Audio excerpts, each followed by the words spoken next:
Assalamu alaikum. Today we will be having a conversation with Professor Farida Khanum on the subject making war in the name of God. تو چلیے انہی سے چرچا کرتے ہیں. السلام علیکم آپا, کیسے ہیں آپ؟ وعلیکم السلام, آپ خیریت سے ہیں؟ جی الحمدللہ. آپا سب سے پہلا سوال میرا اس چیز کو لے کر ہے کہ there is a lot of talk on the phenomena of Islamizing non-Islam. تو اس کے کیا ریزنز ہیں اور اس کے بارے میں آپ ہم سب کو بتائیں. یہ بہت ہی عجیب بات ہے کہ اسلام کے نام پر ساری جنگیں لڑی جا رہی ہیں. تو انہوں نے ہر چیز کو اسلامائز کر لیا ہے. مطلب قتال, جنگ جو ہے اس کو اسلامائز کر لیا ہے جہاد کا نام دے کر کے. حالانکہ جہاد کے تو معنی صرف اسٹرگل کے ہیں, کسی بھی نوبل کاز کے لیے محنت کرنا, دعویٰ ورک کے لیے محنت کرنا, تو انہوں نے اس کو جہاد کا نام دے دیا ہے. اسی طریقے سے ہر چیز کو انہوں نے اسلامائز کر لیا ہے. تو یہ مولانا نے ایک آرٹیکل لکھا ہے فروری 2010 میں پیج 23 پر. اس کا عنوان ہی یہی ہے, اسلامائزیشن آف نان اسلام. تو مولانا لکھتے ہیں کہ ہر مذہبی گروہ میں ایسا ہوتا ہے کہ زیادہ دنوں کے بعد وہ ان اصلی تعلیمات جو اوریجنل ٹیچنگز ہیں ان کے فاؤنڈر کی, وہ بھول جاتے ہیں. اور مثال کے طور پر عیسائیت ہے, جو ٹیچنگز تھیں حضرت عیسیٰ کی, وہ اب وہ اس پر نہیں چل رہی ہے عیسائیت, بلکہ وہ چرچ نے جو اپنے وضع کیے ہیں, اپنی جو طریقے, ان کے جو رسمیں ہیں, وہ اسی پر سب چل رہا ہے. تو ایسی ہر گروہ میں ہوتا ہے. تو رسول اللہ صلی اللہ علیہ وسلم نے بھی فرمایا کہ تم لوگ ضرور پچھلے مذہبی گروہوں کی پیروی کرو گے. تو اسلام شروع ہوا, یہ بھی حدیث ہے, تو وہ اجنبی تھا, بعد کو وہ پھر اجنبی ہو جائے گا. یعنی اجنبی ہو جانے کا یہ مطلب نہیں ہے کہ اسلام کی جو ساری تعلیمات ہیں وہ ختم ہو جائیں گی یا لوگ نماز روزہ کرنا چھوڑ دیں گے, ایسا نہیں, بلکہ اس کی اسپرٹ غائب ہو جائے گی. فارم کے طور پر صرف وہ زندہ رہے گا, اور ان کی پوری زندگی جو ہے نا وہ اپنے بنائے ہوئے طور طریقے پر چلے گی. تو حدیث میں اس پر بہت زیادہ آیا ہے, کتاب الفتن میں بہت ڈیٹیل میں یہ ساری چیزیں آئی ہیں کہ کس طریقے سے لوگ مذہب کو بدل ڈالیں گے اور اپنی خواہشات پر چلیں گے, اور اسی کا اسلامائزیشن کر لیں گے نئے نئے نام دے کر کے. تو دیکھیے حدیث سے معلوم ہوتا ہے کہ ہم آپ کے تین بہترین دور ہیں. ایک رسول اللہ کا دور, صحابہ کا دور اور تابعین کا دور. یہاں اسپرٹ زندہ تھی, زیادہ بائی اینڈ لارج جو ہے اسپرٹ زندہ تھی. بعد میں جو بگاڑ آیا ہے وہ عباسی دور میں آیا ہے, کیونکہ عباسی دور میں بہت سارے ممالک فتح ہو چکے تھے, اور خاص طور پر ایران کا زبردست انفلوئنس تھا. تو ان کے انفلوئنس سے بہت ساری چیزیں جو ہیں وہ اسلام میں آ گئیں. مثال کے طور پر دارالاسلام. اب مدینہ بھی تو رسول اللہ صلی اللہ علیہ وسلم اس کے ہیڈ تھے. کبھی مدینہ کو دارالاسلام نہیں کہا گیا, کیونکہ دارالاسلام سے فوراً وہ انڈرسٹوڈ ہوتا ہے کہ کچھ علاقے دارالاسلام ہیں اور کچھ علاقے دارالحرب ہیں جن سے ہم ایٹ وار ہیں. تو صرف ایک سٹی اسٹیٹ تھی وہ, جیسے آج کل ہوتا ہے کہ ایڈمنسٹریشن ہوتا ہے گورنمنٹ کے انڈر میں, باقی تمام انسٹیٹیوشنز آزاد ہوتے ہیں.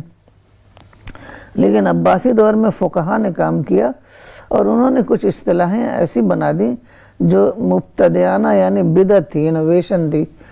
قرآن میں, حدیث میں اس کے لیے کوئی وہ نہیں تھا, کوئی الفاظ اس طرح کے کبھی استعمال نہیں ہوئے تھے. تو انہوں نے دیکھیے بہت ساری چیزیں جو ہے نا پہلے زمانے میں, اینشنٹ ایج میں, میڈیول ایج میں بہت ساری چیزیں تھیں, اس کو اسلام نے, مطلب اینشنٹ ایج کی چیزوں کو اسلام نے بدلا تھا. مطلب ہر وقت جنگ ہوتی تھی, سارے ٹرائبل کلچر تھا, سب لوگ جنگ کرتے رہتے تھے.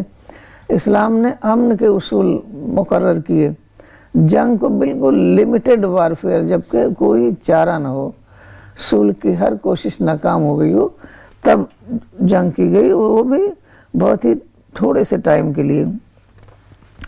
تو آج جو دور ہے پھر دوسرے یہ بھی سمجھنا ہوگا کہ پچھلا دور اور آج کے دور میں بہت زمین آسمان کا فرق ہے. پچھلے دور میں ریلیجس پرزیکیوشن تھا تو اس کی وجہ سے بار بار جنگ کی نوبت آ جاتی تھی. رسول اللہ صلی اللہ علیہ وسلم نے تو ہر موقع پر جنگ کو اوائڈ کیا، لیکن 4 موقع پر جنگ ہوئی ہے صرف آدھے دن کی. تو وہ لمیٹڈ وارفیئر رسول اللہ صلی اللہ علیہ وسلم نے بتایا، اور باقی جو بھی مواقع تھے اس کو استعمال کیا، اور اسی کی وجہ سے ساری فتوحات ہوئی آپ کے زمانے میں. تو یہ جو ہے آج کا دور جو ہے اس میں ہر شخص کو آزادی ہے. مطلب وہ جو ریلیجس پرزیکیوشن کا دور ہی ختم ہو گیا ہے، تو اب وہ سارے اصول جو عباسی فقہا نے بنائے تھے وہ آج irrelevant ہو چکے ہیں، آؤٹ ڈیٹڈ ہو چکے ہیں. تو اس کا وہ اسی کو لیے ہوئے اسی کو اپلائی کرتے رہتے ہیں جی. تو اسی وجہ سے وہ جو باتوں کو سمجھ نہیں پاتے. اب دارالاسلام، اب پہلے زمانے میں کیا ہوتا تھا، یہ ڈیموکریسی تو تھی نہیں کہ ہر ایک جو ہے پاور شیئرنگ میں سب کا حصہ ہوتا ہے، ہر آدمی الیکشن میں حصہ لے سکتا ہے، ہر آدمی کو ایکول جسٹس ہے، ہر چیز میں شیئر کرتا ہے. وہاں تو ایک بادشاہ بیٹھا رہتا تھا، بس اس کے لوگ ہوتے تھے وہی حکومت چلاتے تھے. تو اس زمانے میں دارالاسلام ایکسیپٹ ہو گیا کیونکہ وہ زمانہ ہی ویسا تھا. وہ زمانی انٹرپریٹیشن ہے، یہ جو دارالاسلام اور دارالحرب ہے نا، یہ زمانی انٹرپریٹیشن ہے. It has nothing to do with Islam. تو یہ اس بات کو سمجھنا ہوگا، تبھی ہم لوگ باتوں کو کلیئر طریقے سے سمجھ سکیں گے کہ آج ہو کیا رہا ہے، کیوں ساری دنیا میں مسلمان اعتبار ہیں. تو یہ جو ہے چونکہ مسلمانوں کے زیر اقتدار جو لینڈز تھے وہ بہت بڑی امپائر قائم ہو چکی تھی، تو اس وقت کی سب سے بڑی امپائر تھی. اب وہ سمجھتے ہیں کہ یہ ساری امپائر جو ہماری تھی، تو دارالاسلام کے نظریے کے تحت یہ سب ہماری تھی، اس دوسرے لوگوں نے غاصب ہیں، یوزر پر ہیں، تو ہمیں جنگ کر کے ان کو دوبارہ حاصل کرنا ہے. حالانکہ یہ کچھ تھا نہیں، یہ تو زمانے کا تقاضا تھا. کبھی الیگزینڈر نے ساری دنیا فتح کر لی، کبھی کسی بہت بڑے بڑے جو بہادر لوگ ہوتے تھے وہ بڑے بڑے علاقے فتح کر لیتے تھے. وہ مائٹ واز رائٹ، جس کے مثل ہے جس کی لاٹھی اس کی بھینس. تو وہ زمانہ ختم ہو گیا. اب مسلمانوں کو سمجھنا پڑے گا کہ وہ ایک نئے زمانے میں ہے. تو اب نہ سمجھنے کی وجہ سے یہ ہو رہا ہے کہ وہ سمجھتے ہیں کہ ہماری ذمہ داری ہے کہ جہاد بمعنی قتال کر کے وہ ان تمام علاقوں کو ریکور کریں اور اپنا اقتدار قائم کریں. وہ خلافہ کا لفظ بھی یہی ہے کہ ہماری خلافت پورے دنیا میں قائم تھی، اور وہ ان کا جو آئیڈیالوگ جو ان کے ہیں وہ یہی کہتے ہیں کہ یہ سارے علاقے ہمیں دوبارہ حاصل کرنے ہیں. اور اسی کے زیر اثر کانسیپٹ نکلا خلیفہ کا کہ ہم خدا کے خلیفہ ہیں. اب اس میں خلیفتی ہے، خلیفتی ہوتا تب تو خدا کے خلیفہ ہوتا نا. تو اس میں قرآن میں آیا ہے کہ انی جاعل فی الارض خلیفہ، میں ایک خلیفہ بنانے والا ہوں. تو خلیفہ جو مولانا نے لکھا ہے خلیفۃ الجن، مطلب یہاں پر جن تھے، جنوں نے بہت زیادہ فساد پھیلایا، تو اللہ تعالیٰ نے انسان کو پیدا کیا. تو ان لوگوں نے اپنے کو خلیفہ بنا لیا اور کہتے ہیں کہ خلیفہ کے معنی اپنے حساب سے انہوں نے بنائے کہ خلیفہ کے معنی وائس جرنٹ، ہم خدا کے نائب ہیں اس دنیا میں اور ہمیں حکومت کرنا ہمارا حق ہے، اور خدا کے جو سارے قوانین ہیں نا وہ سارے امپلیمنٹ کرنا ہے. اب قوانین تو جب ہی امپلیمنٹ ہوتے ہیں نا جب ہمارے پاس پاور ہو، تو اس لیے ان کو پاور چاہیے. تو اس لیے ان کو چاہیے کہ ان کے لیے پاور حاصل کرنا جو ہے نا ایک کمپلشن ہو گیا ہے. جب تک کہ ان کے تھاٹس کو چینج نہیں کیا جائے گا، ان کو ایک نئی آئیڈیالوجی نہیں دی جائے گی، تب تک ان کو سمجھ میں نہیں آئے گا.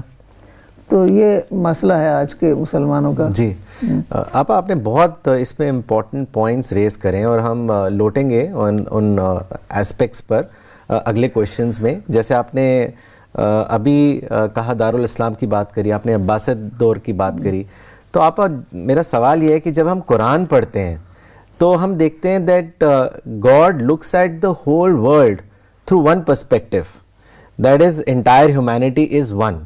But ہم جب عباسد دور میں پہنچے تو ہم نے دیکھا کہ انہوں نے تو پوری دنیا کو ہی بانٹ دیا, دارالحرب, دارالکفر, دارالاسلام, جیسے آپ نے ابھی ذکر بھی کیا.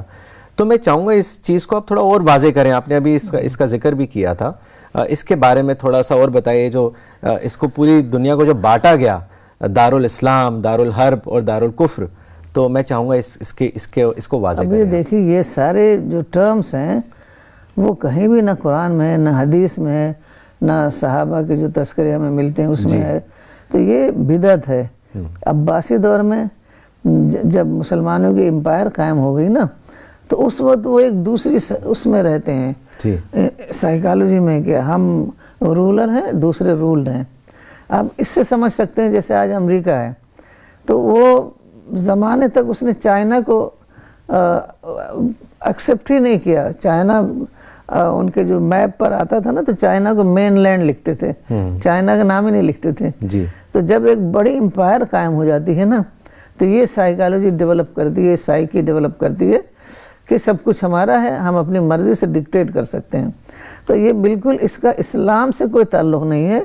یہ امپائر کی جو امپررز ہوتے ہیں, جو رولرز ہوتے ہیں, ان کی یہ سائیکالوجی ہوتی ہے. پھر اسی کے مطابق علماء اور فقہا جو ہے وہ بھی زمانی انفلوئنسز کے مطابق کام کرتے ہیں. زمانی انٹرپریٹیشن سے انہوں نے وہ نکالا کہ یہ تو دارالاسلام ہے, اور دوسرے تمام ممالک جو ہیں, چونکہ ان کو تو سارے پوری دنیا کو فتح کرنا ہے نا, تو فتح کیسے کریں گے؟ یہی سب جو اصطلاحات ہیں کہ ہمارے جو جہاں مسلم رولر ہے وہ دارالاسلام ہے, جہاں مسلم رولر نہیں ہے وہ دارالکفر ہے, دارالحرب ہے, اور مسلمان وہاں سے اعتبار ہیں. تو ان کو حکومت, ان کو جنگ کر کے وہ سارا علاقہ حاصل کرنا ہے تاکہ وہ قانون کو نافذ کر سکیں. اب یہ پورا جو ہے کہیں قرآن و حدیث میں اس کا اصل ہونا چاہیے نا, ٹیکسٹ سے کہیں کچھ نہیں نکلتا. یہ بس وہ فقہا کو اتنا سیکریٹ درجہ دے دیا گیا ہے کہ فقہا کے مقابلے میں کوئی کچھ بول نہیں سکتا. ایک بار میں اپنی کلاس میں بات کر رہی تھی کچھ حدیث کی یا قرآن کی, تو ایک بچہ جو مدرسے کا تھا اس نے کہا مگر امام ابو حنیفہ نے تو یہ کہا ہے. تو وہ امام ابو حنیفہ وغیرہ جو ہیں وہ ایسا ان کا درجہ ہو گیا اسکولوں میں, بس انہی کا انٹرپریٹیشن پڑھایا جاتا ہے. اصل قرآن حدیث تو بہت کم پڑھایا جاتا ہے, بس ان لوگوں کا انٹرپریٹیشن. تو وہ بڑے ہی اسی پر ہوتے ہیں کہ فقہا کا کیا انٹرپریٹیشن ہے.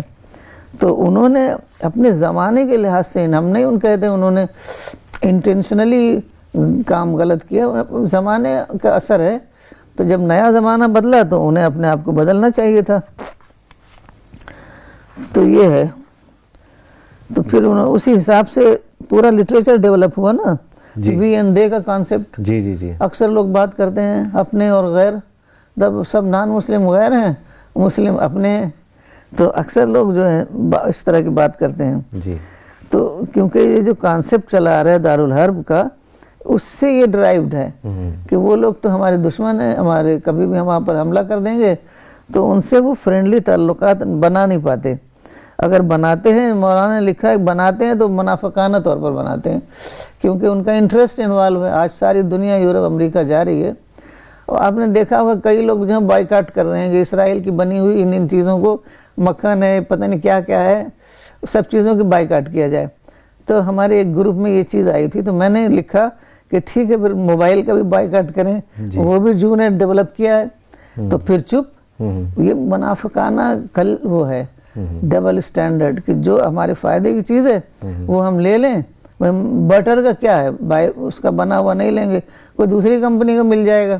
تو تم موبائل کا بائیکاٹ کرو, چیٹ جی پی ٹی کا بائیکاٹ کرو, کمپیوٹر کا بائیکاٹ کرو, پھر جا کے کہیں گاؤں میں بس جاؤ یا جنگل میں. تو یہ انسان کو بہت ہی آنیسٹ ہونا چاہیے.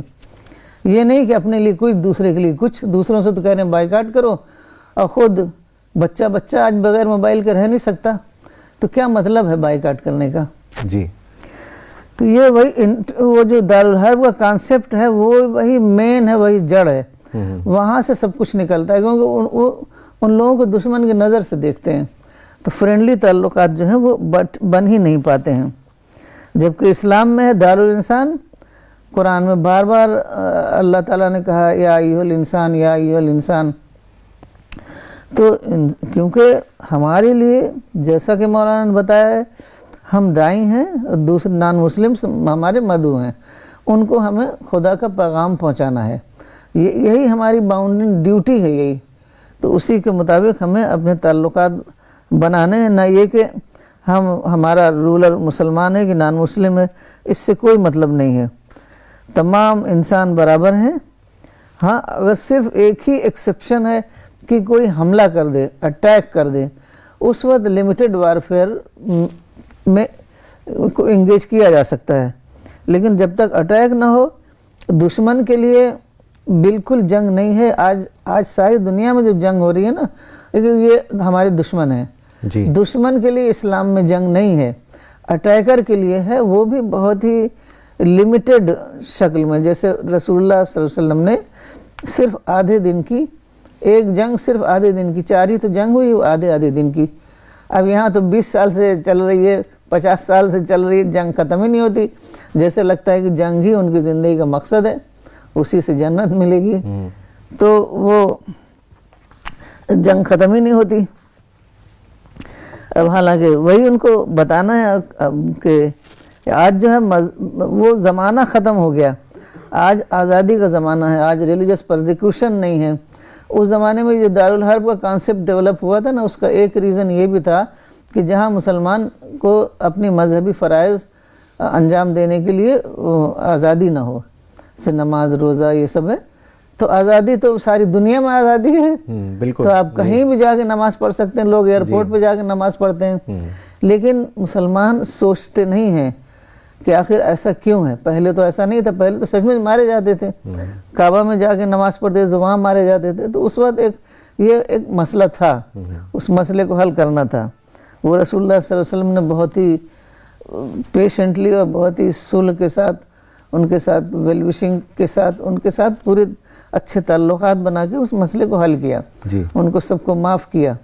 تو اس طریقے سے وہ مسئلہ حل ہو گیا. اب فتنہ ختم ہو گیا.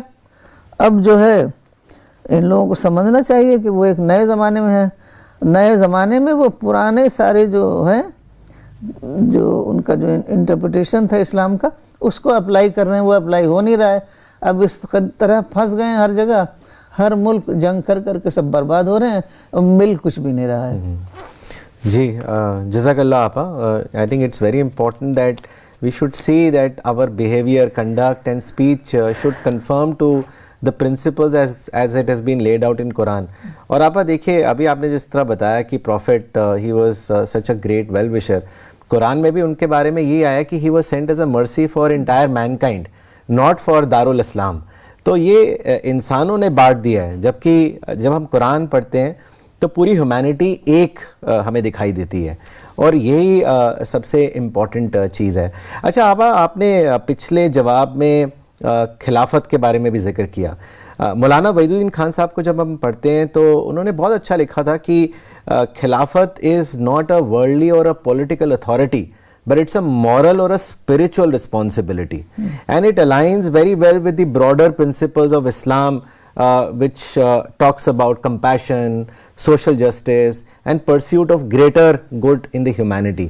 تو میں چاہوں گا کہ اس کو بھی آپ تھوڑے اچھے سے واضح کریں, جو یہ خلافت کانسیپٹ ہے, تاکہ وہ کنفیوژن کے جو بادل ہیں وہ چھٹ جائیں. یہ خلافت, خلیفہ, یہ سارے کانسیپٹ جو ہے نا عباسی زمانے میں ڈیولپ ہوئے. جی. اب اس زمانے میں مسلمس امپائرس ساری دنیا میں رول کر رہے تھے. وہ ڈکٹیٹر جیسے ڈکٹیٹر ہوتا ہے اپنی مرضی ہر جگہ چلاتا ہے, ویسے انہوں نے بھی چلایا. اور بہت کم لوگ ہوتے ہیں جو اپنے جو وہ موومنٹ چلانے جا رہے ہیں اس کے لیے انہوں نے پورا قرآن پڑھا ہو اور یہ سمجھا ہو کہ قرآن میں ہمارے لیے کیا گائیڈنس ہے. ایسا لوگ کرتے نہیں ہیں, تو اسی وجہ سے اتنا زیادہ ڈیویٹ ہو جاتے ہیں. تو قرآن میں ہے جیسے انی جاعل فی الارض خلیفہ, اس میں خلیفہ ہے, اب اس کو خلیفتی بنا دیا.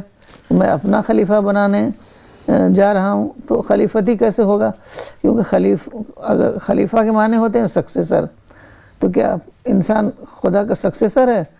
تو یہ اس میں بعد میں یہ کنفیوژن ہو رہا تھا، تو اب انہوں نے وائس جیرنٹ بنا دیا کہ سکسیسر نے ہم وائس جیرنٹ ہے، خود سے بنا دیا جی۔ اس میں قرآن حدیث میں کوئی اس کا وہ نہیں ہے، کوئی ٹیکسٹ نہیں آپ کو ملے گا۔ تو مولانا نے لکھا ہے کہ خلیفۃ الجن ہے، کیونکہ جنوں نے جب بہت فساد کیا تو اللہ تعالیٰ نے ایک نئی مخلوق بنائی۔ تو دوسرے مولانا نے لکھا ہے کہ خلیفہ کا مطلب ہے ایک با اختیار آزاد مخلوق، کیونکہ تمام کائنات میں ہر چیز ہے، سورج چاند ستارے جانور ہر چیز ہے، لیکن کسی کے پاس وہ آزادی نہیں ہے جو اللہ تعالیٰ نے انسان کو دی ہے، کیونکہ انسان اس دنیا میں ٹیسٹ کے لیے آیا ہے، اور اگر ہمارے ہاتھ پاؤں باندھ دیے جائیں تو ہم ٹیسٹ کیسے دیں گے؟ تو اس ٹیسٹ کے پرپس سے اللہ تعالیٰ نے ہمیں آزادی دی ہے، اور اس کا یہی مطلب تھا کہ اس میں با اقتدار کا مفہوم جو ہے نا وہ خلیفہ کے لفظ میں شامل ہو گیا۔ تو اس طرح خلیفہ خالی مسلمان ہی نہیں ہے، سبھی لوگ خلیفہ ہیں۔ یہ جو بعد میں کئی، جیسے آپ ڈکشنری کنسلٹ کریں گے تو کئی معنی دکھتے ہیں، تو خلیفہ کے معنی یہ بھی ہیں کہ کوئی بھی ہو، آزاد ہے وہ، چاہے وہ سیکولر ہے یا نان مسلم ہے، تو مذہبی ہے، تو وہ بھی خلیفہ ہی ہے، کیونکہ اس کو اختیار دیا گیا ہے، آزادی دی گئی ہے اس کو استعمال کرنے کے لیے وہ، اور سب اللہ تعالیٰ نے بتا دیا ہے کہ تمہیں پاور کو، جو تم کو آزادی دی گئی اس کو مس یوز نہیں کرنا۔ جیسے حضرت آدم سے ہی یہ بات چلی آ رہی ہے نا کہ ایک فاربیڈن ٹری ہے، اس کو منع کر دیا گیا کہ اپنی آزادی کا استعمال ہمیں وہیں تک کرنا جہاں ہمیں خدا نے اجازت دی ہے، اس کے آگے کریں گے تو وہی جو ہے وہیں ہم پکڑے جائیں گے۔ تو اللہ تعالیٰ نے انسان کو بہت زیادہ عقل دی ہے، جو کہ ایسی عقل کسی کو نہیں ہے۔ جو جانوروں کو ہے وہ تو انسٹنکٹ کی شکل میں ہے، ان کو بالکل انسٹنکٹ میں انسٹلڈ کر دیا جاتا ہے، انہیں کیا کرنا ہے وہ وہی کرتے ہیں۔ تو اس میں ایک مثال بتاؤں آپ کو، ایک بار ایک بادشاہ اور ایک وزیر میں یہ بحث ہوئی کہ ہم بلی کو ٹرین کر سکتے ہیں، تو بادشاہ نے کہا نہیں، بادشاہ نے کہا ہم ٹرین کر سکتے ہیں، جیسے چوہے کے پیچھے بھاگتی ہے وہ، اس طرح کے کام وہ بلی نہیں کرے گی، ہم ٹرین کر دیں گے۔ تو وزیر نے کہا نہیں، ٹرین نہیں ہو سکتی وہ۔ تو بادشاہ نے خوب ٹرین کی بلی کو، خوب کھلایا پلایا اس کو کہ چوہا آئے گا تو نہیں بھاگے گی وہ۔ تو وہ وزیر جو ہے اپنے جیب میں ایک چوہا رکھ کے لے آیا، وہ بادشاہ وہاں بلی بٹھائی گئی اونچی تخت پہ، اور کہ اب یہ جو ہے ٹرینڈ بلی ہے۔ تو وزیر نے جیب سے چوہا نکالا اور بلی چوہے کے پیچھے دوڑ پڑی۔ تو یہ جو ہے نا ٹریننگ، مطلب جانوروں میں انسٹنکٹ ہوتی ہے، وہ اس سے گورن ہوتے ہیں۔ صرف انسان ہے جو اپنی عقل سے سوچتا ہے، اپنی عقل سے فیصلے کرتا ہے، اور خاص طور پر ہمیں جو عقل اتنی زیادہ دی گئی ہے، جس کا ہم 2-4% ہی یوز کرتے ہیں، وہ اس لیے دی گئی ہے کہ ہم اللہ کی معرفت حاصل کریں، اللہ کی ڈسکوری کریں۔ اسی لیے اتنی بڑی کائنات بنائی گئی ہے کہ طرح طرح سے ہمیں نئے نئے ایکسپیرینسز ہوں، انسپریشن ملے، اور ہم والنٹیریلی ہمارے دل سے نکلے خدا کی حمد کہ خدا کتنا عظیم ہے، اس نے ساری چیزیں انسان کے لیے بنائی ہیں۔ کسٹم میڈ یونیورس کا جو سائنسدانوں نے بتایا کہ کسٹم میڈ یونیورس ہے، مطلب بالکل ایسا لگتا ہے کہ پوری کائنات انسان ہی کے لیے بنائی گئی ہے۔ تو یہ اس کو ہمیں ڈسکور کرنا ہے اور اپنی معرفت کو بڑھانا ہے۔ انسان کا یہی گول ہے، یہ لڑائی اور جنگ وہاں یہ گول نہیں ہے۔ اب خالی ہر وقت وہ نماز بھی پڑھتے ہیں تو اس میں گن لیے رہتے ہیں، گن لے کے نماز کیسی ہوگی؟ وہ دماغ تو وہ لگے گا ہی نہیں، وہ خدا میں دماغ تو لگے گا نہیں، بس ہر وقت خطرہ رہے گا دشمن کا۔ تو اس لیے انسان نہیں بنایا گیا ہے۔ اللہ تعالیٰ کو ختم کرنا تھا دنیا، تو اللہ تعالیٰ تو ایک زبردست ارتھ کو ایک آئے پوری دنیا ختم ہو جائے۔ تو مارنے کے لیے اللہ تعالیٰ نے نہیں لوگوں کو پیدا کیا ہے، بلکہ خدا کی ڈسکوری، خدا کی معرفت حاصل کرنے کے لیے پیدا کیا ہے، اور معرفت کا ریوارڈ جو ہے وہ ایٹرنل پیراڈائز ہے۔ تو اس لیے ہمیں اپنے آپ کو، اپنے جو ہمارے اندر پوٹینشلز خدا نے رکھ دیے ہیں، اس پوٹینشل کو ریئلائز کر کے اپنے آپ کو اس قابل بنانا ہے کہ ہم خدا کی معرفت حاصل کر کے جنت کے ڈیزرونگ کینڈیڈیٹ ٹھہریں۔ جی آپا، اسی طرح ایک اور کانسیپٹ جو ہے بڑا امپورٹنٹ ہے جس کو میں چاہوں گا واضح کریں، کانسیپٹ آف فتنہ، جسے قرآن میں بھی چیپٹر 8 میں آیا ہے کہ fight till there is no persecution and the religion be wholly God, تو کافی مس کوٹ اور مس انٹرپریٹ ہوتا ہے، تو میں چاہوں گا اس کو بھی آپ اچھے سے واضح کریں۔ فتنہ بھی وہی ہے کہ لوگوں نے اس کو سمجھا نہیں ہے، اس کے کچھ معنی بنا لیے ہیں، تو جہاں دیکھتے ہیں کہ دوسری قوموں سے انہیں کوئی تکلیف پہنچ رہی ہے، کوئی پرابلم کریٹ ہو رہا ہے، تو اسی کو فتنہ سمجھنے لگتے ہیں۔ مطلب دنیاوی چیزوں، دنیاوی مسائل کو وہ سمجھتے ہیں یہ فتنہ ہے، اور پھر اسی کے بارے میں وہ یا تو نیگیٹو ہو جائیں گے یا تو طرح طرح سے سوچیں گے کہ اس مسئلے کو جنگ کے ذریعے سے کیسے حل کیا جائے۔ تو یہ دیکھیے، یہ بھی وہی ہے، قرآن میں آیا ہے فتنہ، کہ تو فتنہ قرآن میں آیا ہے جو اس کا معنی ہے ریلیجس پرزیکیوشن، جی اس میں ہے نا کہ فتنے کو ختم کرو تاکہ دین صرف اللہ کا ہو جائے، تو دین اللہ کا ہو جائے، مطلب پورا قرآن کو اپنے حساب سے انہوں نے اپنے دماغ سے انٹرپریٹ کیا ہے، حالانکہ یہ بہت گناہ کا کام ہے کہ دین اللہ کا ہو جائے۔ یہ تھوڑی کہا ہے کہ پوری دنیا اللہ کی ہو جائے۔ اب یہ جو کائنات، یہ جو ارتھ ہے نا، یہ جو ذرہ ہوتا ہے اس کا، سینڈ کا، اس پوری کائنات کے مقابلے میں جو سینڈ کا ذرہ ہوتا ہے نا، اس کے بھی لاکھوں حصے بنائے جائے تو اس کائنات کے مقابلے میں ارتھ کی اتنی ہی قیمت ہے، جی اتنی بڑی ہے مطلب۔ تو اب وہ کہتے ہیں کہ ساری دنیا میں اللہ کی حکومت چل رہی ہے، تو اس دنیا میں بھی اللہ کی حکومت چلانی ہے، تو اللہ نے کی تو چل ہی رہی ہے ہر جگہ۔ تو یہ جو ساری جو انسان کے علاوہ سب کچھ ہے وہ اللہ ہی چلا رہا ہے، اسی کے مطابق سارا گورن ہو رہا ہے، اللہ کے فرشتے چلاتے ہیں۔ تو یہ مسئلہ نہیں ہے، مسئلہ یہ ہے کہ دین اللہ کا ہو جائے۔ دین کا اللہ کا ہونے کا مطلب ہے کہ وہ ریلیجس پرزیکیوشن جو تھا، تو کسی کو اگر کوئی نیا دین قبول کرتا تھا تو اس کی بہت زیادہ مارتے تھے، تکلیف دیتے تھے، عرب میں گرم ریت میں لٹاتے تھے، نماز نہیں پڑھنے دیتے تھے۔ یہ چیز ختم ہو جائے، انسان کو آزادی ہو۔ دیکھیے اللہ تعالیٰ نے آزادی دی ہے کہ جب تمہارے سامنے بھلائی اور برائی آئے تو تم بھلائی کو آپٹ کرو، برائی کو چھوڑ دو۔ برائی کا مطلب شیطان کا راستہ وہ چھوڑو اور انجیل کے راستے کو اپناؤ، تو بس آزادی۔ اور حضرت عبداللہ ابن عمر نے کہا ہی کہ ہم نے تو فتنہ ختم کر دیا، مطلب وہ دور ہی ختم ہو گیا، مذہبی ریلیجس پرزیکیوشن کا دور ہی ختم ہو گیا۔ تو وہ سمجھتے ہیں کہ ہر مسئلہ جو ہو رہا ہے دنیا میں ان دوسری حکومتوں سے وہ فتنہ ہے، تو ہر چیز کا غلط انٹرپریٹیشن وہ دیتے ہیں۔ وہ سمجھتے نہیں کہ وہ جو جبری نظام جو تھا، جس کو ہنری پرین نے ایبسلیوٹ امپیریلزم کہا ہے، تو جبری نظام تو ختم ہو گیا جب سیسنیڈ امپائر اور رومن امپائر ختم ہوئی نا۔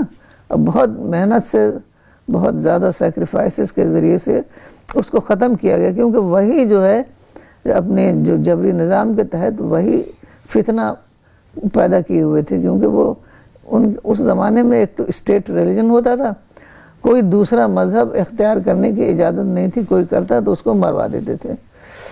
اصحاب کہف جو تھے وہ بھی یہی مسئلہ تھا، تو عیسائیت شروع میں عیسائیوں پر بہت پرزیکیوشن ہوتا تھا نا، جی تو وہ لوگ عیسائی ہو گئے تھے، اور تو ان لوگوں نے سب مارنے کے لیے دوڑایا تو وہ جا کے غار میں چھپ گئے۔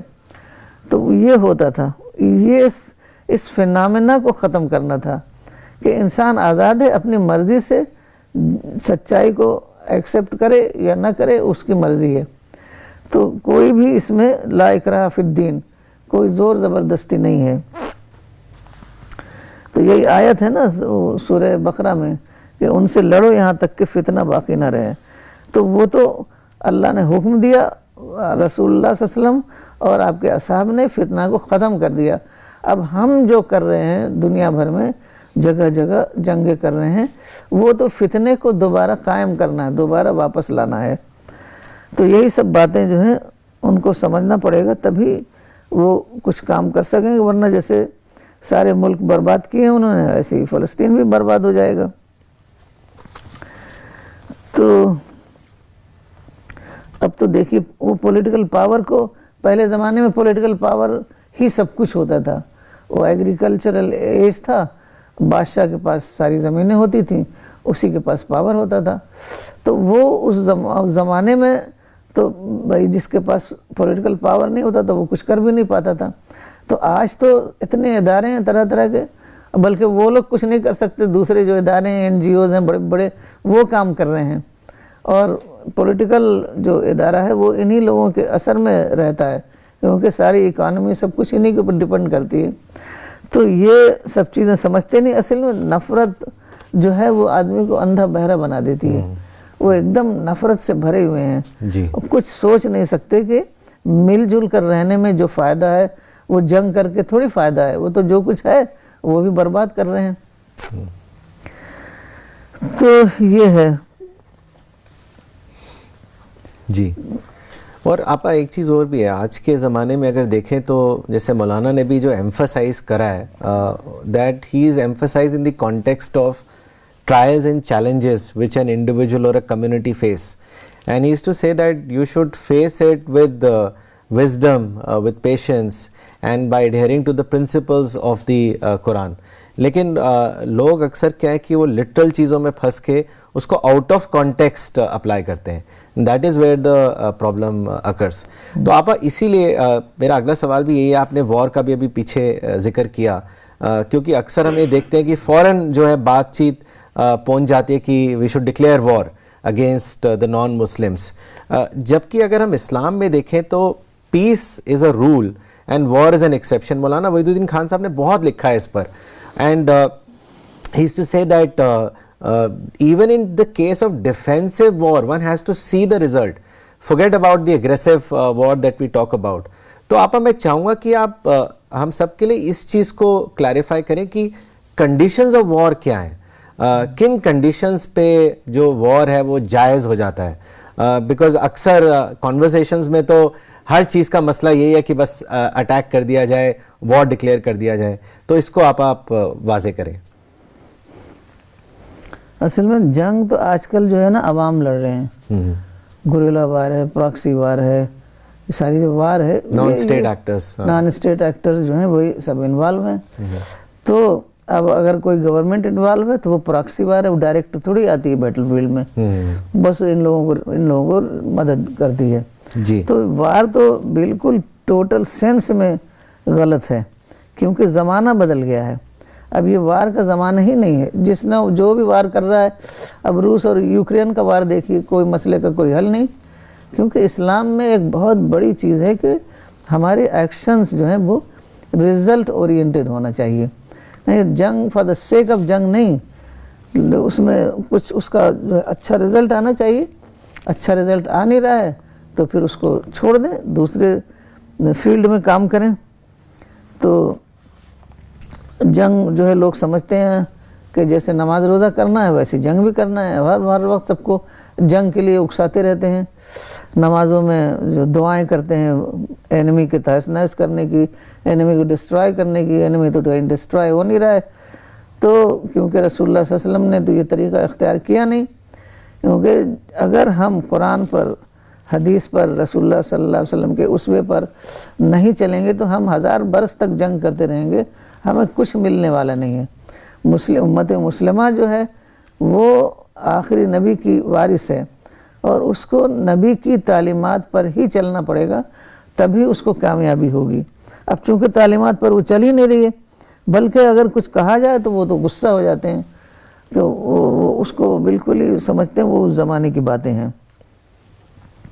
تو جنگ سب سے پہلی شرط یہ ہے کہ ایک قائم شدہ اسٹیبلشڈ گورنمنٹ جو ہے وہ اعلان کرتی ہے جنگ کا. عوام تو صرف اتنا انوالو ہوتے ہیں کہ اگر وہ بلاتی ہے والنٹیئرز کو تو ایز والنٹیئرز وہ گورنمنٹ کے انڈر کام کر سکتے ہیں. کیونکہ بخاری میں بھی ہے، حکمراں ڈھال ہے، قتال اس کی ماتحتی میں کیا جاتا ہے۔ تو اس کے مطابق، قرآن کے مطابق، حدیث کے مطابق، قرآن میں ہے کہ اگر تمہارے کسی سے عہد ہوا ہے اور اس نے عہد کو توڑ دیا ہے تو تم پہلے عہد ختم کرو پھر جنگ میں جاؤ۔ اگر وہ تمہارے اوپر اٹیک کر رہا ہے، بار بار اگر وہ تمہارے اوپر اٹیک کر رہا ہے تب تم جنگ میں جا سکتے ہو، لیکن بہتر یہی ہے کہ صلح کا طریقہ اختیار کیا جائے۔ اور دوسرے، آج کل کی جنگ تو بالکل ٹوٹل سینس میں حرام ہے، کیونکہ آج کل کی جنگ میں سارے انوسنٹ لوگ مارے جاتے ہیں، ساری ہوا خراب ہوتی ہے، پانی خراب ہوتا ہے، پورا ماحول خراب ہو جاتا ہے۔ چند لوگ جنگ کر رہے ہیں اور باقی تمام دوسرے لوگ سفر کر رہے ہیں۔ تو باقاعدہ قرآن میں ہے تم ان لوگوں کے ساتھ جنگ نہ کرو جنہوں نے تمہارے ساتھ جنگ نہیں کی۔ اب جنگ میں تو پہل مسلمان ہی کر رہے ہیں، تو اس لیے وہی رسپانسبل ہیں کہ جنگ کو ختم کریں۔ تو یہ جو ہے کمبیٹنٹس اور نان کمبیٹنٹس کا فرق اسلام میں بہت کلیئر ہے کہ ہم نان کمبیٹنٹس کو مار نہیں سکتے، اور سارے ہی نان کمبیٹنٹس مر رہے ہیں، مگر وہ لوگ قرآن کو اس لیے نہیں پڑھتے کہ ان کے جو تحریک اٹھائے ہوئے ہیں اس میں ان کیا رہنمائی ہے۔ قرآن تو صرف ایک تلاوت کی کتاب ہے، چاہے وہ عرب ہو نان عرب ہو، وہ وہی تلاوت کی کتاب ہی اس کو سمجھتا ہے، اس لیے ان لوگوں کو کوئی رہنمائی نہیں مل رہی ہے۔ قرآن میں باقاعدہ کلیئرلی مینشنڈ ہے کہ دشمن جو ہے اس کے لیے جنگ نہیں ہے، صرف اٹیکر کے لیے جنگ ہے۔ دشمن کو تو کہا گیا ہے کہ پرامن کوشش کے ذریعے اس کو اپنا دوست بناؤ، اور اتنی ہزاروں مثالیں ہیں کہ پرامن کوشش کے ذریعے سے دشمن دوست بن گیا۔ ابھی ڈاکٹر اسلم نے بتایا کہ کوئی سوامی جی کو انہوں نے قرآن کی ایک کاپی دیا، سوامی جی نے قرآن پڑھا، وہ اتنا ان کو اچھا لگا، تو کہنے لگے کہ قرآن پڑھنے کی وجہ سے ہم آپ سے محبت کرنے لگے۔ اب انہوں نے کہا ہمیں اور قرآن دیجئے، ان کا پروگرام ہو رہا ہے بڑا، کہہ رہے ہیں ہم سب کو قرآن دیں گے۔ تو یہ طریقہ ہے، دلوں کو فتح کیا جاتا ہے، ان کی باڈی کو نہیں ختم کیا جاتا۔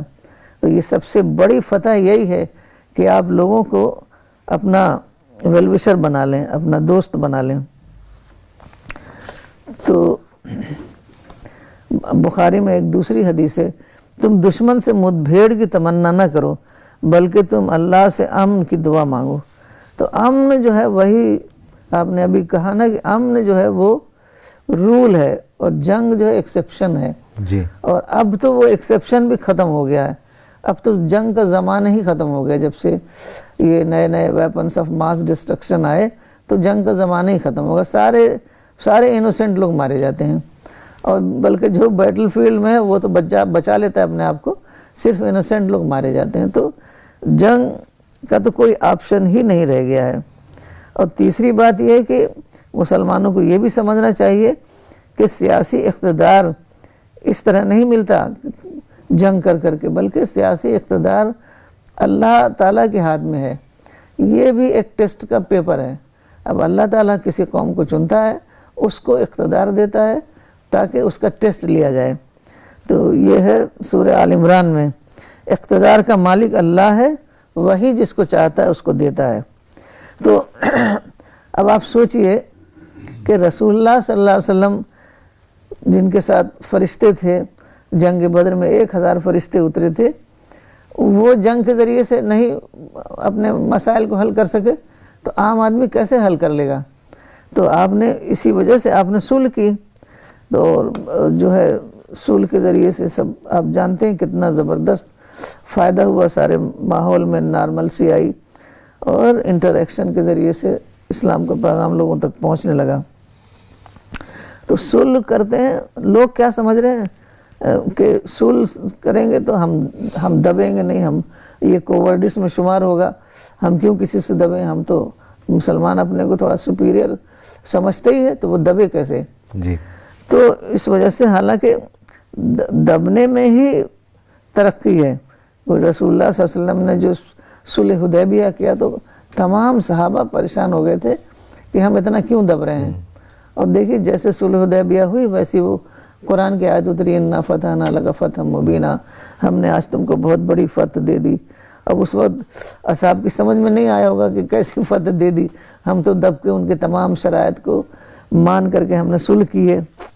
تو اصل میں صلح جو ہوتی ہے نا، بائی ٹائم جس کو کہتے ہیں، ٹائم کو ہمیں ٹائم مل جاتا ہے، پھر جو اپرچونٹیز ہیں اس کو ہم اویل کر کے ہم جو ہے اپنا مقصد حاصل کر لیتے ہیں، اور بڑے پیمانے پہ مقصد حاصل ہو جاتا ہے۔ اب رسول اللہ صلی اللہ علیہ وسلم نے جو صلح کیا اس کے ذریعے سے مکہ فتح ہو گیا۔ صلح سے فتح ہوتا ہے، پیار محبت سے کام ہوتا ہے، جنگ سے اور نفرت کرنے سے تو آدمی اور دوریاں بڑھتی ہیں۔ تو ہمیں کنفرنٹیشن کو اوائڈ کرنا ہے اور اپرچونٹیز کو اویل کرنا ہے۔ جی، تو یہی جو ہے اسلام ہے، یہی رسول اللہ صلی اللہ علیہ وسلم کا اسوہ ہے۔ جی، جزاک اللہ آپا، بہت اچھے سے آپ نے واضح کیا اس سوال کو۔ اگلا سوال لینے سے پہلے کچھ کامنٹس پڑھنا چاہوں گا، کافی لوگ آپ کے اس پروگرام کو پسند کر رہے ہیں۔ مس فریدہ کامران نے پاکستان سے لکھا ہے، well and logically explained as always, very informative and educative, جزاک اللہ۔ پروفیسر نجمہ صدیقی نے دبئی سے لکھا ہے، very nice and meaningful explanation is going on about war in Islam, may Allah help everyone to understand the real concept of war and peace in Islam۔ Wasif Iqbal صاحب نے پاکستان پنجاب سے لکھا ہے، absolutely true understanding of Islam۔ Calcutta سے team نے لکھا ہے، آپا you have reiterated the truth very clearly leaving no ambiguity just like Maulana, may angels witness and record it۔ شاد حسین صاحب نے شری نگر سے لکھا ہے، it is very pleasant that Maulana صاحب's legacy is carried forward. The misinterpretations which are dangerous in current scenario are dissipated. Islam as it is portrayed. May Almighty God help us in this mission۔ آپ یہ ایک سوال mister Vikrant Dagar نے بھیجا ہے دلی سے، انہوں نے لکھا ہے، آپا کچھ حدیث کی بکس پہ آتا ہے کہ جب رسول اللہ جب کسی گروپ کو قبیلوں کی طرف دعوت کے لیے بھیجتے تو فرماتے تھے کہ پہلے 3 بار ان کو اسلام کی دعوت دینا، اور اگر وہ اس کو قبول نہ کریں تو پھر وار میں انگیج ہونا۔ تو میں چاہوں گا کہ اس کو تھوڑا سا آپ ایکسپلین کر دیں۔ اصل میں وار میں تو انگیج آپ جانتے ہیں اتنے سارے سرایا جاتے تھے، تو وار کہاں ہوتی تھی؟ مطلب اس وقت اس زمانے میں ہر آدمی کچھ نہ کچھ ہتھیار لے کر چلتا تھا، لاٹھی لے کے چلتا تھا، کیونکہ اس زمانے میں پولیس فوج نہیں ہوتی تھی، تو یہ ہر وقت خطرہ ہوتا تھا۔ اب فرض کریے لاٹھی لیے اب آ رہے ہیں کئی سو لوگ، ہم سمجھیں گے ہمارے پر حملہ کرنے آ رہے ہیں، تو جب یہ لوگ جاتے تھے اسلام کا پیغام ان کو دیتے تھے، تو پھر وہ بہت سارے لوگ اس میں سے پیغام مان لیتے تھے، وہ بات وہیں کا وہیں ٹل جاتی تھی، ختم ہو جاتی تھی۔ کبھی بھی ایسی لڑائی نہیں ہوئی۔ جو سرایا ہوتے ہیں نا، جس کو ریکنساں پارٹی کہتے ہیں، تو یہ جاتے تھے تو اس کو لوگوں نے نہ سمجھنے کی وجہ سے، کیونکہ کبھی کبھی ایسا ہو جاتا تھا، وہ زمانی حالات تھے، تو وہ عرب جو تھے خاص طور پر بدو لوگ، وہ باتوں کو جلدی سے سمجھتے نہیں تھے، بالکل جیسے دیہات ہوتا ہے نا، دیہات کے لوگوں کو بات کئی بار بتانی پڑتی ہے، سب فوراً نہیں سمجھ لیتے، تو ویسے بدو تھے، اپنے ایک الگ ٹینٹ میں رہتے تھے، دنیا سے ان کا انٹریکشن نہیں تھا۔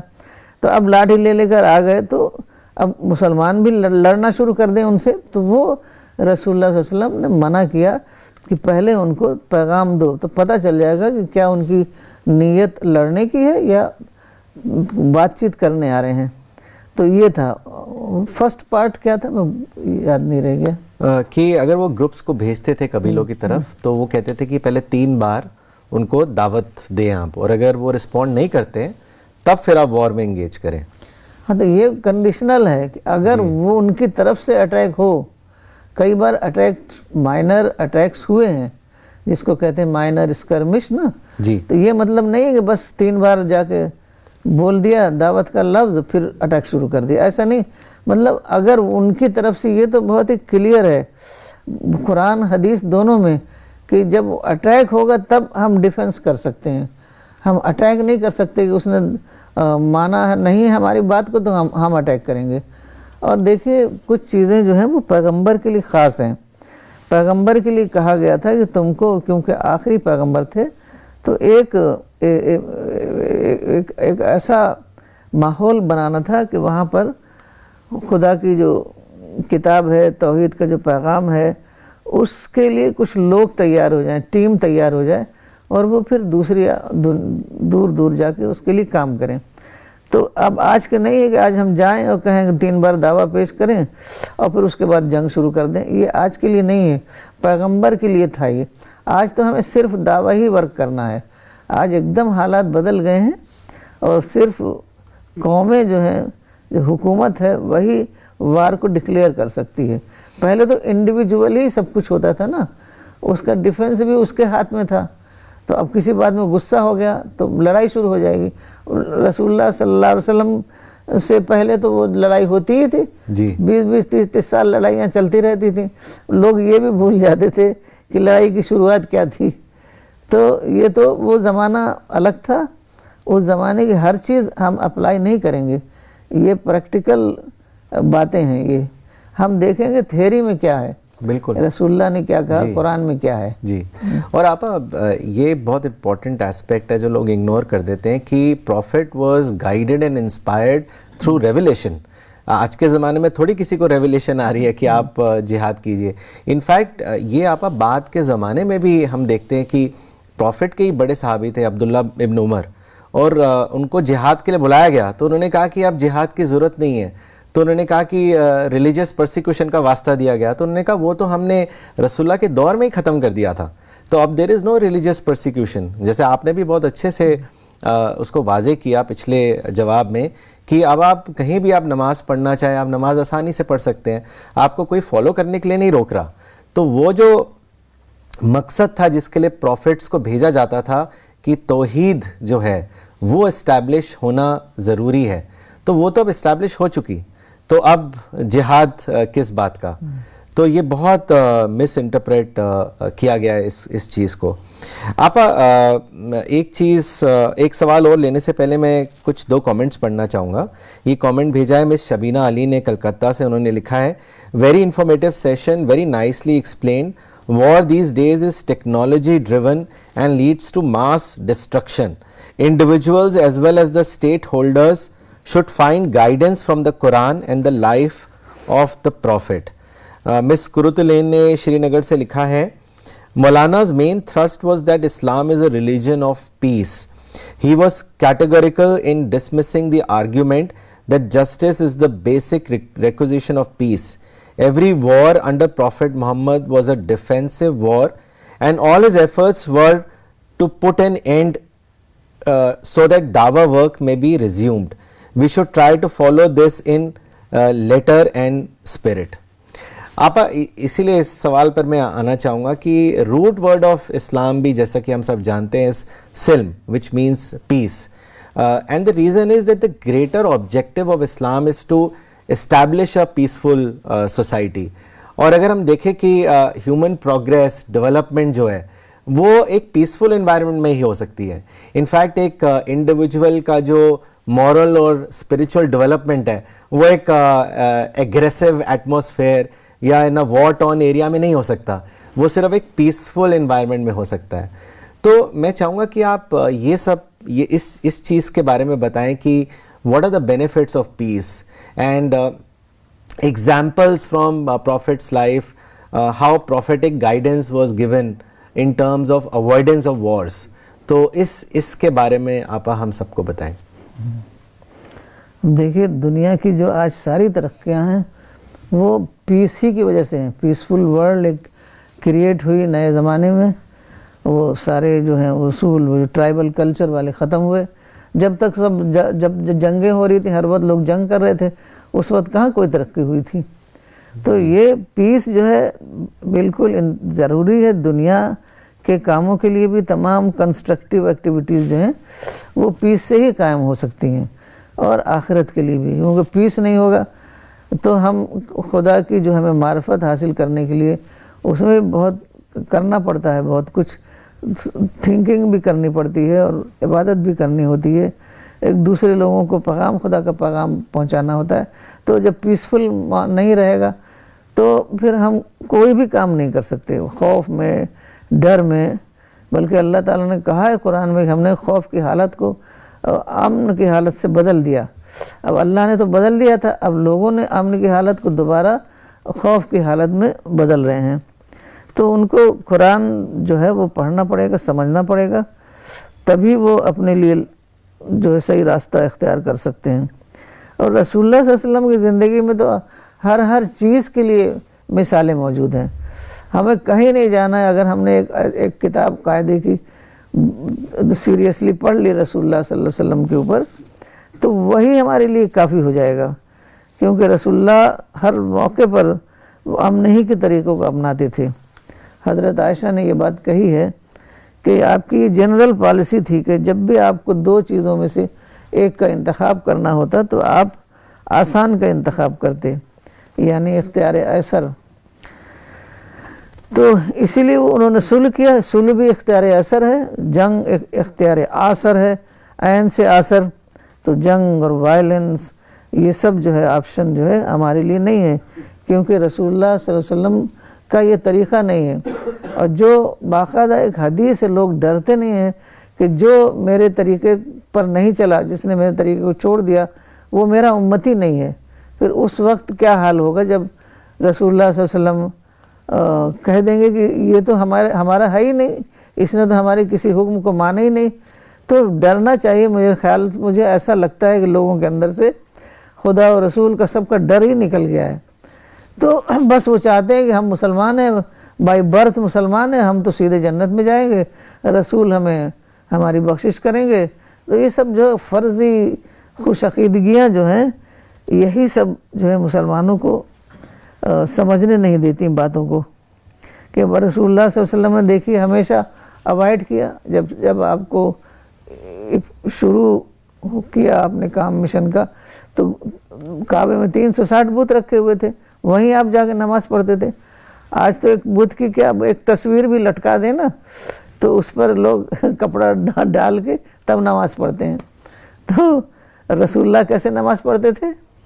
تو رسول اللہ نے ہر وقت ہر چیز سے اوائڈ کیا, اس لیے تاکہ جو نارمل ایٹماسفیئر ہے وہ بھنگ نہ ہونے پائے, اس میں کوئی ڈسٹربنس نہ ہونے پائے, کیونکہ ان کو خدا کا پیغام سب کو پہنچانا تھا. پھر بھی چونکہ بہت ہی سخت حالات تھے اس وقت ریلیجس پرزیکیوشن کی وجہ سے, تو آپ کو وہاں بہت تھوڑے سے لوگ ملے. اس کے بعد جب آپ نے دیکھا کہ یہ لوگ بالکل مارنے کے در پہ ہو گئے ہیں, تب اللہ کے حکم سے آپ نے ہجرت کر لی. تو یہ بھی ایک اصول ہے کہ میدان کار بدل دینا. اگر ایک جگہ کام نہیں ہو رہا ہے تو دوسری جگہ چلے جانا. دنیا بہت بڑی ہے. تو اسی طرح غزوہ خندق میں آپ جانتے ہیں کہ 12,000 کی فوج تھی, تو آپ نے بہت سارے اصحاب نے مل کر کے بڑی سی پوری طرف سائیڈ میں, ایک طرف تو جنگل تھا, پہاڑ تھا, اور ایک ہی طرف کھلا ہوا تھا بارڈر, تو وہاں پوری خندق کھود دی. تو وہ بفر کا کام کیا اس نے. تو دوسرے کہ آپ نے سلمان فارسی کے مشورے سے کیا, انہوں نے کہا کہ ایران میں اگر لوگ جنگ نہیں چاہتے ہیں رولرز, تو ایسا کرتے ہیں. ہمارے لوگ مشورہ بھی نہیں کرتے. اب مشورہ کریں تو 10 بات سامنے آتی ہے, اس میں سے جو بات صحیح لگے وہ آدمی اس کو اختیار کر لے. اب دیکھیے کہ رسول اللہ مشورہ کرتے تھے, جہاں کہ حضرت جبریل کہتے کہ جب جبریل آئیں گے تو ہم ان سے پوچھ لیں گے. نہیں, انسانوں کے تجربے ہوتے ہیں, ان سے مشورہ کرنا چاہیے, اس سے بہت ساری باتیں سمجھ میں آتی ہیں. پھر آپ نے جب دیکھا کہ کچھ ہو نہیں پا رہا ہے تو آپ نے صلح کر لی. یہ بہت ہی بڑا اصول ہے کہ جب جنگی حالات ہو گئے ہیں, اب جنگ کرنے سے کوئی نتیجہ نہیں نکل رہا ہے, تو صلح کر لی. اصل میں اگر آدمی اپنا ایگو ختم کر دے نا, ایگو, ایروگنس, سپیریارٹی کمپلیکس, یہی سب چیزیں انسان کو دبنے نہیں دیتی. کہتے ہیں ہم اکڑ کے ہی رہیں گے چاہے ہم برباد ہو جائیں. تو انسان کو جھکاؤ جو ہے نا وہ مومن کی ایک پہچان ہے, تو اس کو جھکنا ہوگا اور یہ سارے صلح کے راستے اختیار کرنے ہوں گے, کیونکہ یہی اونلی میتھڈ ہے سکسیس حاصل کرنے کے لیے. جب فتح مکہ ہوا اتنے خراب وہ لوگ تھے, کیا کیا ظلم نہیں کیا, اور آپ نے سب کو معاف ہی نہیں کیا, سب کے لیے دعائیں کیا جی رات بھر, سب صحابہ اور آپ نے ان سب کے لیے دعائیں کی, پھر ان کو سب کو معاف کر دیا. تو کیونکہ وہاں ایگو تھا ہی نہیں, وہاں تو مشن تھا, مشن کے جو تقاضے تھے اس کے مطابق آپ کام کرتے تھے. تقاضا یہی تھا کہ ان سب لوگوں کے دلوں کو جیتو, سر قلم کرنے کے بجائے ان کے دلوں کو جیتو. تو جب تک اپنی انا کو ختم نہیں کریں گے نا تب تک جنگ بھی ختم نہیں ہوگی. تو اور دوسرے وہ یہی نہیں جانتے کہ کریشن پلان کیا ہے. کریشن پلان جنگ کرنا تھوڑی تھا, کریشن پلان اب قرآن میں آیا ہے, ہم نے جن و انس کو پیدا کیا کہ ہماری معرفت ہم حاصل کریں, ہماری عبادت کریں, ہماری معرفت حاصل کریں. تو ہماری زندگی کا مقصد ہے اللہ کی عبادت, اللہ سے محبت, اللہ سے خوف. یہ ہے, اگر ہم جنگ ہوتی رہے گی تو ہم تو کچھ بھی نہیں کام کر پائیں گے. تو جنگ کو ہر حالت میں اوائڈ کرنا ہے, اور ہمیں ہر وہ کام کرنا ہے جو ہمیں بتایا گیا ہے رسول اللہ صلی اللہ علیہ وسلم کی زندگی میں. تو اسی طریقے سے اگر ہم کام کریں گے تبھی ہمارے مسائل حل ہوں گے. ایک بہت ہی عجیب آیت ہے سورہ مائدہ میں نمبر 3 کہ وہ ڈر کا, خوف کا وہ زمانہ ختم ہو گیا. اللہ تعالیٰ خود فرما رہے ہیں, آج انکار کرنے والے لوگ مایوس ہو گئے ہیں, پس تم ان سے نہ ڈرو, تم صرف مجھ سے ڈرو. آج میں نے تم پر اپنی نعمت پوری کر دی. اب اللہ کہہ رہا ہے کہ ہم نے نعمت پوری کر دی, مجھ سے ڈرو, لوگوں سے مت ڈرو. لیکن لوگوں سے سب ڈر رہے ہیں, خدا سے کوئی نہیں ڈر رہا ہے. تو اسی وجہ سے یہ اللہ تعالیٰ کی جو بلیسنگز ان کے اوپر آ نہیں رہی ہیں, کیونکہ وہ اللہ کی باتوں کو سمجھنا ہی نہیں ہے. ان کو تو قرآن کی صرف تلاوت کرنی ہے. جی. تو دوسرے یہ کہ یہ بھی نہیں سمجھتے ہیں کہ اقتدار جو ہے وہ اللہ کے ہاتھ میں ہے. اللہ جس کو چاہتا ہے, جس قوم کو سلیکٹ کرتا ہے. اسی لیے دیکھیے آپ کبھی بھی ایسا نہیں ہوا ہے کہ ایک ہی قوم کے پاس اس کو اقتدار چلا ہے. وہ ڈی جنریشن کا اصول ہوتا ہے, پھر وہ ڈی جنریٹڈ لاٹ ہو جاتے ہیں, پھر ایک نئی قوم کو اللہ تعالیٰ اٹھاتے ہیں. تو نئی قوم کام بھی زیادہ کرتی ہے, اور دوسرے ہے کہ اس کا اسی میں ٹیسٹ بھی ہوتا ہے. تو ایک اور سورہ النور میں ہے آیت 55, اللہ نے وعدہ فرمایا ہے ان سے جو ایمان لائیں اور نیک عمل کریں, وہ ان کو زمین میں اقتدار دے گا, اور ان کے لیے ان کے دین کو جمع دے گا, اور ان کی خوف کی حالت کو امن سے بدل دے گا. تو ایمان لائیں اور نیک عمل کریں. تو دیکھیں یہ ہے کرائیٹیرین کہ ہمیں کامیابی کیسے ملے گی, اللہ کی نعمتیں ہمیں کیسے ملیں گی, اللہ کی مدد ہمیں کیسے ملے گی. لیکن کسی کو اتنا وہ نہیں ہے, وہ بس اپنے لیڈروں کے ایموشنل جو تقریریں ہوتی ہیں بس وہی سنتے ہیں, اسی سے اپنا دین بناتے ہیں.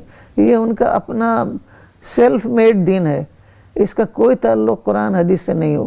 اگر قرآن وہ صرف نام لیتے ہیں, وہ قرآن پر چلتے نہیں, اس کی گائیڈنس کو فالو نہیں کرتے ہیں. جی, آپ 2 کامنٹ پڑھنا چاہوں گا.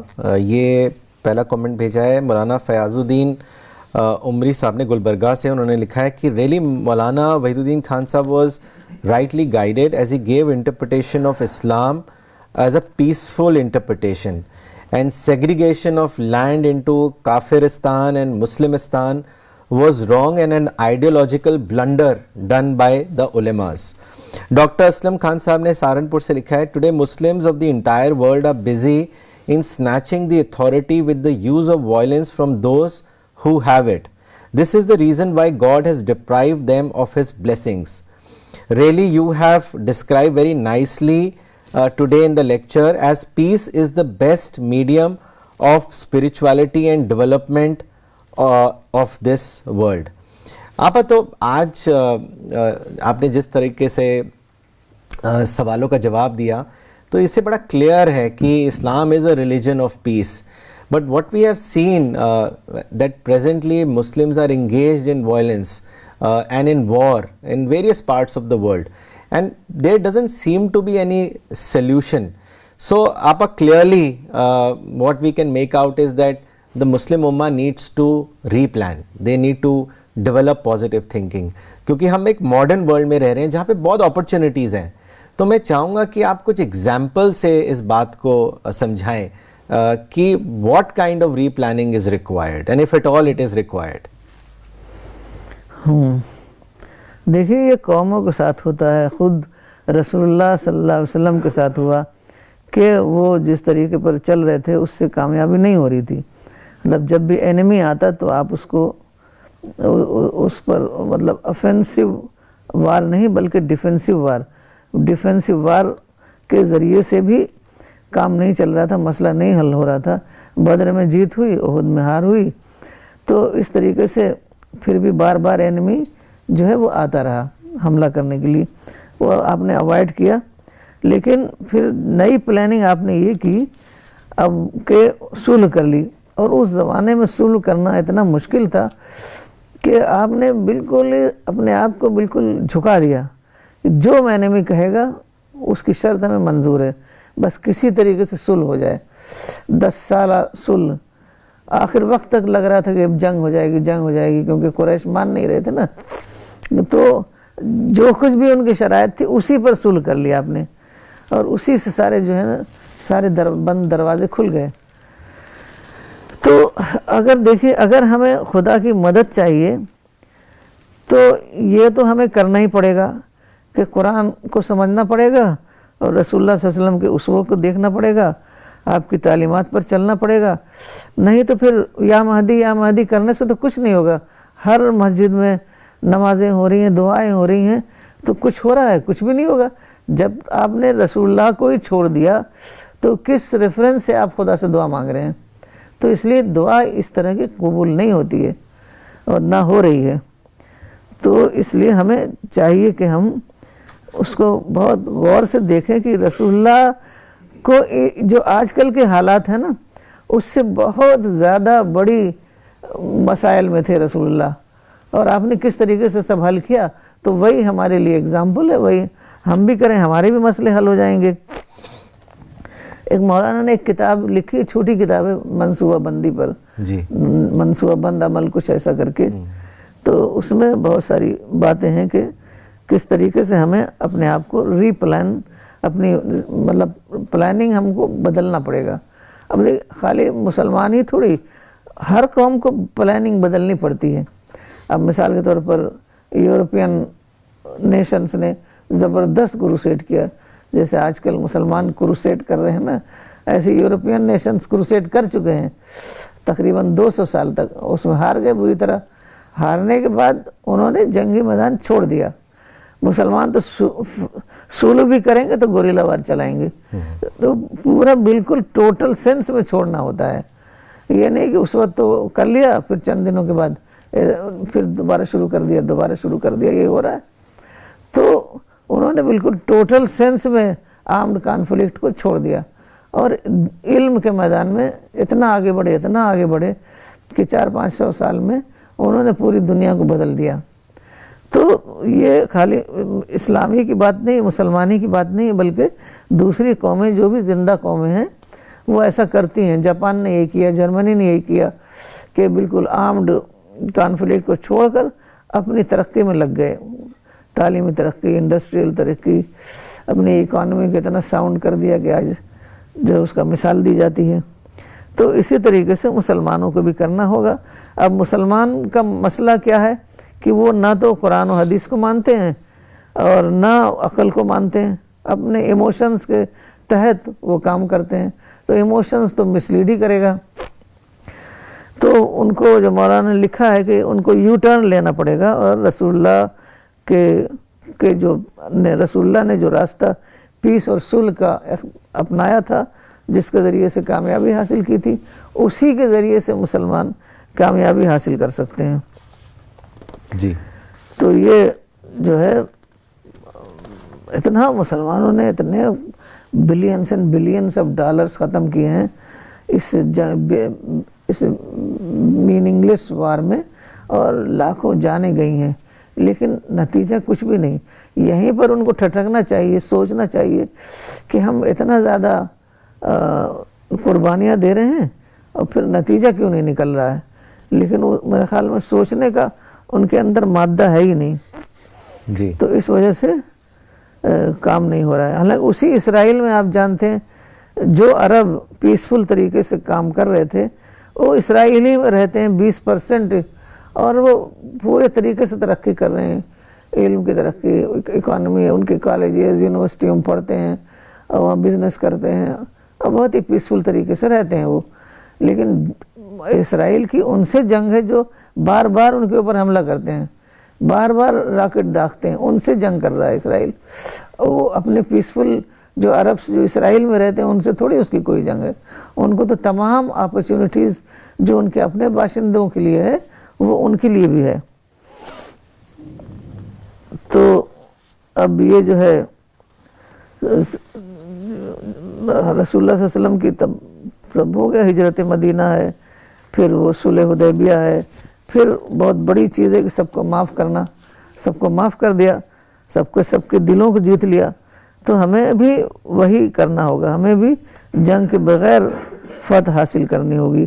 پھر جیسے آپ نے صلح حدیبیہ کیا ویسے ہی امن کے معاہدے دوسرے ٹرائب, بہت سارے ٹرائبس تھے, دوسرے ٹرائب سے امن کے معاہدے کرنا شروع کر دیا اور بادشاہوں کو خطوط لکھنا شروع کر دیے کہ یہ پیغام ہے اسلام کا, کوئی انتقام نہیں لیا. جی. اور سب سے بڑی بات جو ہے جو مجھے لگتی ہے کہ جب مکہ فتح ہو گیا اور سب نے سرنڈر کر دیا, اس وقت صحابہ آئے کہ ہم اپنا گھر ور جو جائیداد سب چھوڑ کے گئے تھے, گھر تھے اور بہت کھجور کے باغ وغیرہ ہوتے تھے, انہوں نے کہا کہ اب تو ہم فاتح ہو گئے تو اب ہمیں یہ سب جگہ ملنی چاہیے.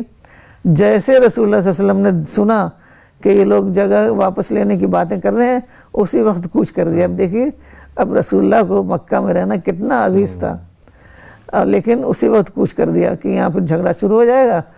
اور لینڈ کا جھگڑا, وہ جو لینڈ کا جھگڑا ہمارے یہاں 100 برس سے ختم نہیں ہو رہا ہے, آپ نے ایک دن میں ختم کر دیا, فوراً وہاں سے سب کو لے کر مدینہ چلے گئے. کہ جھگڑا نہیں چاہتے تھے آپ, کیونکہ جھگڑے میں کوئی کام نہیں ہوتا نا, جھگڑے میں تو بس خالی جنگ ہوتی ہے, ان کے خلاف ان کے خلاف بس نفرت کی جو ہے تحریک چلتی ہے, وہ تو کچھ کام نہیں ہو سکتا ہے. تو مسلمانوں کو بھی اسی طریقے سے اپنی نئی پلاننگ کرنی پڑے گی, انہیں سوچنا پڑے گا کہ ہماری تمام قربانیوں کے باوجود ہم کامیاب کیوں نہیں ہو رہے ہیں. جی. تو یہ سب انہیں کرنا ہوگا اگر وہ چاہتے ہیں کہ انہیں کامیابی ملے. جی. مولانا کہتے تھے آپا کہ world and this life is full of unfavorable situations. تو successful person is one who is able to discover favorable opportunities from the unfavorable experiences. تو یہ بہت زیادہ ری پلاننگ کو ایمفسائز کہتے تھے کہ replanning is planning plus when you add experience to your previous planning and then in the light of this information you plan again, then you can achieve your goal. تو replanning is very very important. آپ آج کے session کا آخری سوال, ہم قرآن اور حدیث میں دیکھتے ہیں کہ one of the greatest duty of Muslim امہ از شہادت علی الناس, that is to convey the divine message peacefully to all the nations. تو میں چاہوں گا کہ اس پر آپ آج کا سیشن ختم کریں, اس کے بارے میں ہم سب کو بتائیں. یہ دیکھیے رسول اللہ صلی اللہ علیہ وسلم آخری پیغمبر تھے. جی. اس سے پہلے یہ ہوتا تھا کہ ایک پیغمبر چلا گیا, اس کی ٹیچنگ اس کو لوگ بھول گئے تو دوسرا پیغمبر آ جاتا تھا. اب آپ چونکہ آخری پیغمبر ہیں اور ہر مسلمان یہ جانتا ہے, مانتا ہے اس کو.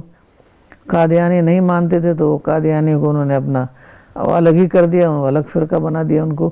تو جو مانتے ہیں تو صرف ماننا تھوڑی کافی ہے, ماننے کا مطلب ہے کہ آپ کی جو بتائے ہوئے طریقے ہیں, آپ کی لائف سے جو ہمیں ساری ایگزامپلس ملتی ہیں اس کو فالو کرنا.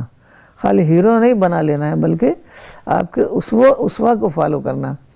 تو وہ ان کو کرنا پڑے گا, کیونکہ مسلمان جو ہے نا ان کی حیثیت مڈل نیشن کی ہے.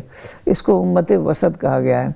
مطلب ہم رسول اللہ سے کس سے پیغام لے رہے ہیں اللہ کا, اور اس کو ہم بیچ میں, اور آگے ہم جن لوگوں کو پیغام نہیں پہنچا ہے ان کو وہ پیغام ہم پہنچا رہے ہیں.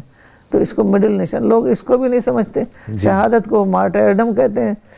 تو وہی ہے کہ قرآن کو سمجھتے ہی نہیں تو کیسے اپنی تحریک کو صحیح چلائیں گے. تو یہ آخرت میں دیکھیے دنیا میں انسان جنگ کرنے کے لیے پیدا ہی نہیں کیا گیا. اب حابیل قابیل جو حضرت آدم کے بیٹے تھے، تو حابیل تو اچھے والے تھے اور قابیل غصہ ہو گیا تو مار دیا تھا.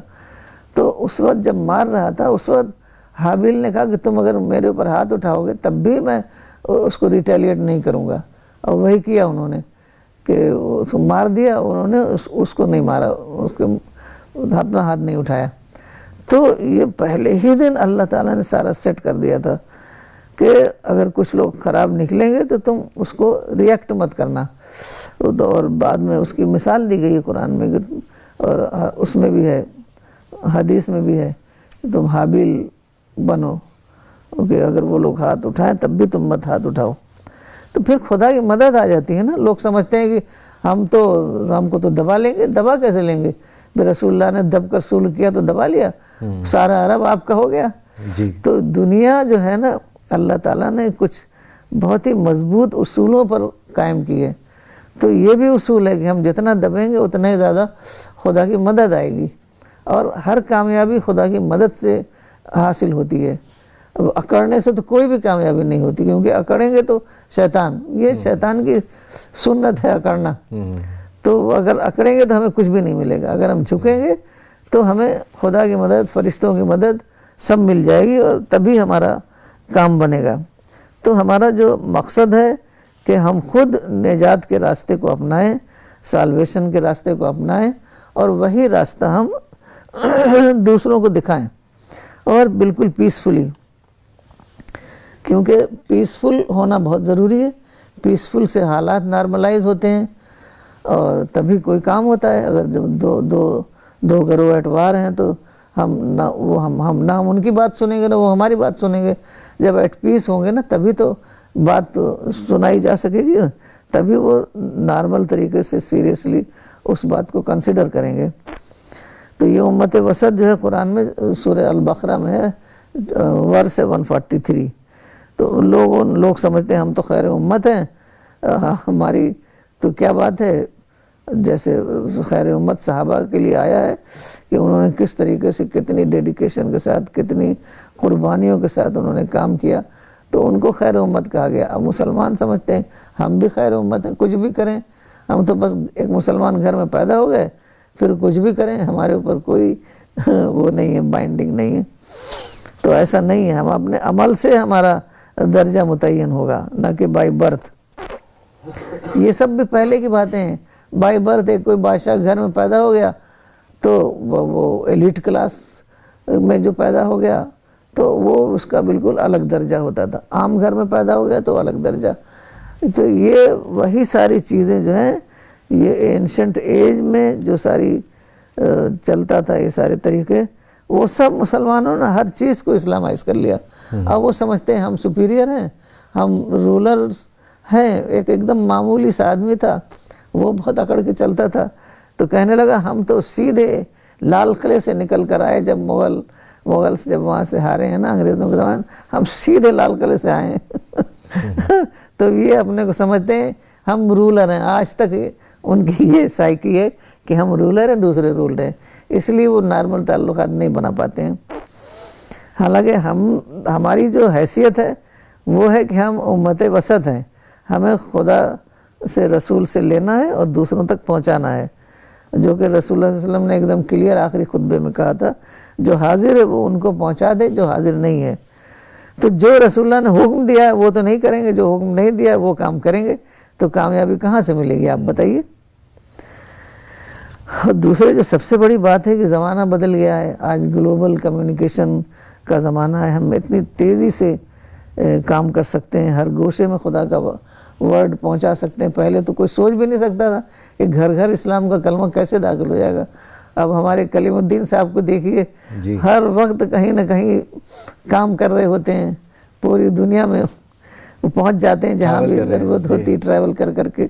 تو یہ ساری آسانیاں پہلے تھوڑی تھیں. پہلے تو ام ملحان جو گئی تھی، وہ ایسا حالات خراب تھے، وہ خچر پہ شاید چل رہی تھی، گر گئیں، وہ ختم ہو گئیں.